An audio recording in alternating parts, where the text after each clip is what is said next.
muganga bakasoloze sente ngaina nayenze mumanyi bonna bamanyi abe mukibi emyaka ayina emyaka kumpi obemeka alozeroza abakozi ba CS bakayibanda kati kayibanda akoze ku simu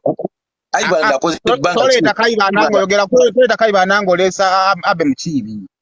so beba mubeevu bonna mawulire bonna sibana mawulire atera mu byonna maliriza wenga natu baddukako odduka mwena kubasajja abo lwaki otokera kugera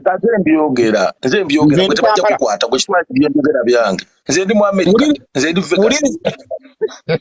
mwena bali ku simu abasajja abalowooza nti abamawulire bafeeriya oba feeriya bw'amawulire oba feeriya bwa Saymore tebugenda kujjawo kubanga bonawo wali kuno oli feeriya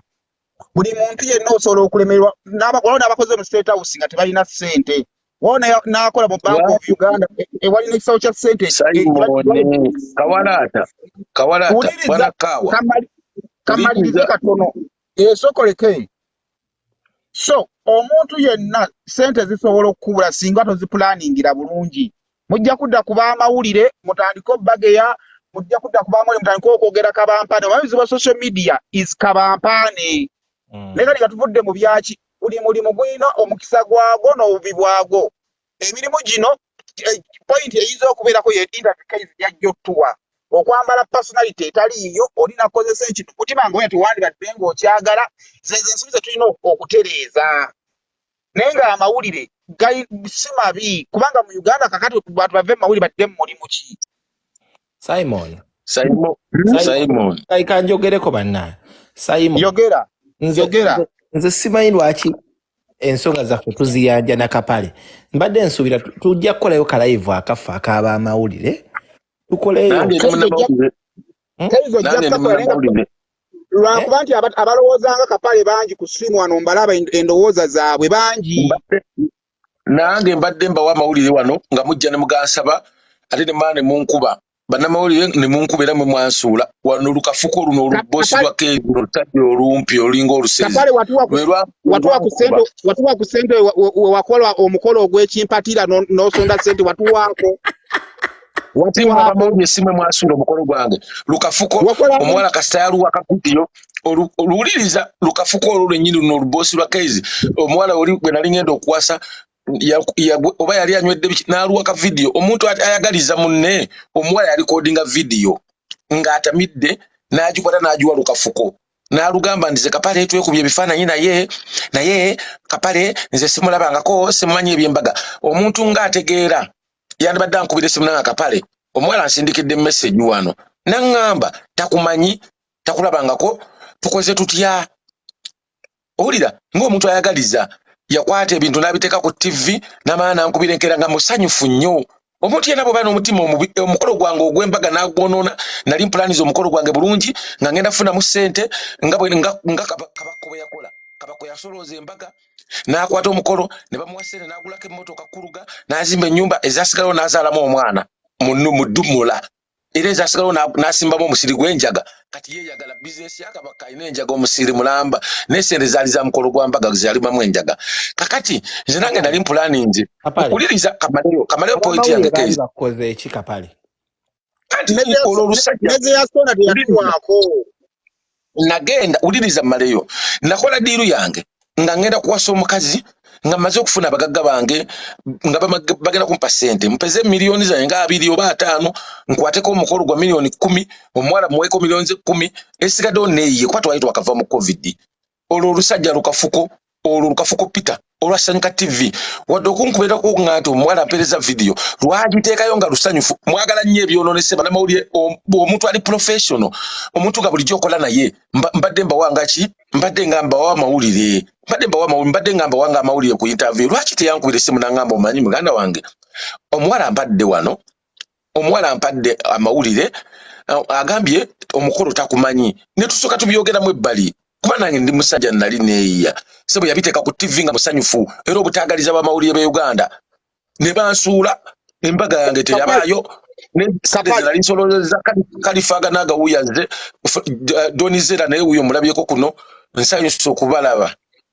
Kapale omukolo gwange nali muplanize bulungi nali amawulire kyeki Kapale amawulire kyeki anti amawulire Kapale sagala olinye mulimu gutubezezaawo bbanga. Nze Simon. Nze ulirizaako. Kaiyz omulimu gugenda kubeezaawo kubeeza kati ogwo omulimu gwafa eri e Uganda. Kaiyz kati oli ku mulamwa. Kaiyz wooli oli ku mulamwa kati. Sooka owulirize Kapale. Kapale. Nze ne Simon ffe tuzze wano nga nno tuzze nnyumya bintu birala nnyo mu abatuuse paka eyo. Naye ab'amawulire sisuubira nti bantu b'ebbanga lyonna Kapale. Amawulire mulimu ng'omulala byonna. Naye olaba abantu bonna bali mu kuwagira ku social media. Emboozi teggwera ku social media. Kati leero bakutaddeyo nti wafunye omukazi omukadde. Ba Simon abo ku BBS. Tumukoze twafunye kadde ne tugamba nayo ina sukaali. Ndowooza bawulire. Sifuddeyo oba nafunye mukadde kikaaki kasitaba nga ndi mu America land of opportunity. Ebbanga lyenkoledde nga ndi Uganda mmeze n'envi nina kayumba kali enansana ke naleseeyo teri asobola okkabba n'akatunda. Ewulidde nvuze emmoloka enkadde nvudde e Kampala nga emmotoka yennyini ennyenyeza omutwe n'akawompo kaagala kuddamu kkuba. Nsobola okubeera ne Uganda manya mu America mu myaka 5 nga Mukama ntambuliddeko nemba nga byonna byenkoze mu myaka 12. Kubanga mwaba mawulire be Uganda kati bwe nava Uganda ogwasoka 2016 Zara Toto ne kali akawana ka Anatalia banziranga ko ne baganzize wa Donizera ndi mukola bwawo sigalo musima ndabirira embwa ya Donizera musima embwaye ne bayogera bingi binnyo naye kyanyamba omuntu bumogera ko ngali Bulaya ngali mu America ne bwo muvulugo nga buli lunaku bakeera kwekyo abamawulire temwagala kukola research aba Uganda kyemona be kibaluse kyemukola ki temubera kona mawulire gategerekeka ebintu ebizimbe gwanga webiri waliwo ebintu ebizimbe gwanga naye mugera mu byakisiru bye mubeera muti amawulire mutambula mu layini emu. Kapale oyagala kulaba amawulire ekikwanikati oyagala kulaba amawulire ekikwanikati kwanikati oyagala kulaba ku mawulire ekikaaki Kapale njagala ndabeka amawulire nti ebinnya njagala ndabeka amawulire nti ebinnya bifundikedde mu Kampala wuliriza ombuuza ekibuuzo sinakita njagala mugambe nti ebinnya mu lunaku mukere muwandike ku binnya ebijjudde mu Kampala muwandike ku bwavu obujjudde mu Kampala muwandike ku bubbi obujjudde mu Kampala nga kye muliko abantu be baagala owulira so suguli ambu Kapale ali mu America yawasiza omukadde ono omukadde gwe nawasiza mwana wa nnyoko wasengaawo wajjajjaawo wakojjaawo lwaki mwagala ebisasamaza alien skin yakajja buli kaseera abamawulire nga mukunganye mwenna gyoli temufa wa alien skin ge mawulire gokka agaliwo agaluma eggwanga alien skin mumwegaseko luno kafuko buli naku lukafuko olwokuba kafuko bamuwa 5,000 natandika okukuba alien skin omwana azze wano jjo ayina ennaku ye gwe kafuko oli kusanyuka TV mbolokuba bakuwadde obwa manager kusanyuka olaba gwasinga ofuna $2.5 abantu abasinga mu America $2.5 baziryamu kyamisana kati sawa zino buuza Kaiyz balya sente mmeka olunaku wano mu America kyamisana kati gwe bakuwadde $2.5 nodda kulani ne skin omusajja omunaku n'otandika omukuba n'omupokera nkifo ky'okuwandika ku bintu ebizimbe eggwanga kale nze abamawulire be Uganda kwagala gwe mulowooza there is no bad news like a good news mugoseeko ku mawulire n'amalungi agasanyusa eggwanga ge bayita bad news kubanga ebinnya muli mu Kampala embeera alien skin munaku kafuko kano kasajja bakaita kakafuko akakola ku Spaka TV akasajja akampi akakaddugala ng'esefuriya y'ekyogero ke kansuula kali kasudde abayimbi bangi bano bana bakalifaganaaga ke kabasuula oyo kafuko essente z'ekibi zisigala za kibi Saymore muve ku mawulire ge muyita there is no good news like a bad news mugenda tereza industry mukoleeko ku bintu ebizimbe eggwanga nalaba abamawulire wa alien skin nga balinga owuuka kati nga mujjiddemu ababi mulowooza nti amawulire agasuula abantu ge mawulire gokka mbuuza amawulire agasuula abantu ge mawulire gokka ate ebyo mawulire gasobola kubeera malungi nga tegasuula naye Kapale njagala ababonenya abamawulire ani akuzanyira comedy abamawulire bakuzanyira comedy nsooka yani ku mwembi okuddamu nedda bakyeka mbatwala nno ndi bwomu naye mbatwala damu anzanyira comedy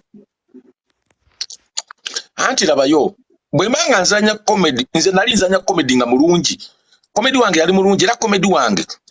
bakimanyi bulungi yamubba ne yatandika okucankala mwandikeddeko makine ne muwandika ne mugamba Kapale ye superstar yaleta comedy stand up waliwo abamubbye era bali mu bintu bye ne mutandika bakuba ne mutereza nze nge yalwawo nammwe kuba na 2016 nali mu America mwadda kunze oyo agenda kufumbirwa donzera ya mwasa talina kyazaako tagenda kudda Uganda instead of okubeera nga mwogera ku bintu abasajja ababba comedy wange ne mubakuba ne bagwa ate mukubanze yaleeta ekintu kyange oligino nti mwagala nnyo okusuula kati mbadde nvundire nansana nga nvunda naye nga temukyajjana waka kunsaba wadde amawulire kati saawa zino nkola live zange mukuŋŋaana muzze kati mukola amawulire yawasiza omuzungu lwaki temugambako nti Kapale naye Kapale yali mu America yagenze n'ayimba ku World Cup ne muteekawo ne mumpaanako okwo nera still amawulire ge muliko kati ge mukuba nabalaba nga mukuba Kaiyz yagenze tagenda sobola eje emyaka ali ku TV ali ku TikTok tava ku TikTok ebyo bigenda musuula baba yagenda kukola ave ku TikTok eno TikTok mulimu omwana wa nnyamwe kwe mumugamba okuva era nsonga kirwaki mwagala omuntu azze Bulaaya mutandiko mukubanga ge mawulire ge mubaako kati sawa zino muli kuffe mutandise mbadde nvundire ennansana nga nze nampunya n'akamwa nga tekyali wadde